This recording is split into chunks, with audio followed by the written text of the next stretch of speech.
Orang yang mempunyai akal yang cerdas akan membuat tamsil untuk menghadapi bencana, akan membuat simulasi untuk menghadapi bencana dan musibah.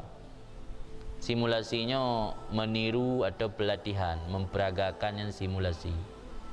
Itanya lam terhadapi bencana-bencana di dunianya yang ada pegat simulasi. Adapun bencana-bencana yang sifat jih, penderitaan hidup atau kemiskinan, hantam pernah ada pegat simulasi. Sehingga waktu terjadi hal-hal yang hana tak inginkan, merasa panik, merasa hana siap. Padahal konsep simulasinya konsep dalam tasawuf. Tanya tatuh simulasinya kan waktu kita mengawak NGO. Karena ingat dia ulang tahun pertama tsunami, naik pegat tsunami pura-pura kena ipu musuh sirine. Sehingga perlu ngurung dia kai pegat tulis nanya jalur evakuasi. Nanti di throw bit tengok di arahnya anda perlu mai dapat.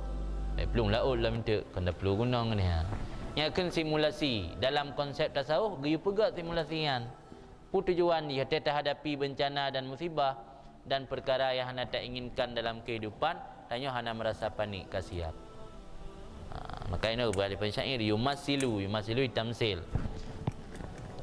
Membuat simulasi atau mentamsil oleh orang-orang yang mempunyai kecerdasan, mempunyai hati atau akal. Dalam akalnya akan syadaid, giyu bayang ni dalam akal tanya, giyu bayang musibah-musibah. Sebab tak ingat le konsep dasar no, tak ingat dunianya nanggro penderitaan dan musibah. Tak bayangnya musibah-musibah yang bakal terjadi. Begitu teruk nak panik le. Begitu teruk nak panik le, dia nak terasa panik. Syadaid kan masaib menaji, musibah-musibah. Qabla an tanzila ya lam bawa turun untuk bertempat musibah.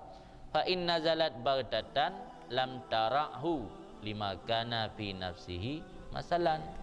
Maka jika datang atau turun musibah secara baghtatan, secara tiba-tiba,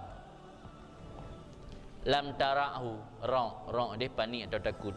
Lam tarahu nisya tidak membuat takut ianya musibah akannya seorang, tidak membuat panik ianya musibah akannya seseorang. Kenapa? Lima kana fi nafsihi masalan, karena barang yang ada perkara musibah tersebut fi nafsihi pada dirinya itu perumpamaan atau gambaran. Karena gambaran lah mati tanya.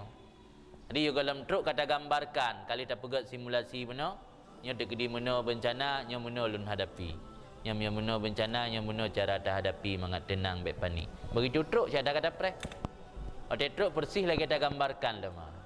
Tamnya waktu truk musibah persis lagi tak gambarkan, lagi tak bayang-bayangkan, lagi yang kata peragakan dalam hati tanya, yang tanya ham rasa panik, tenang-tenang tempat hadapi.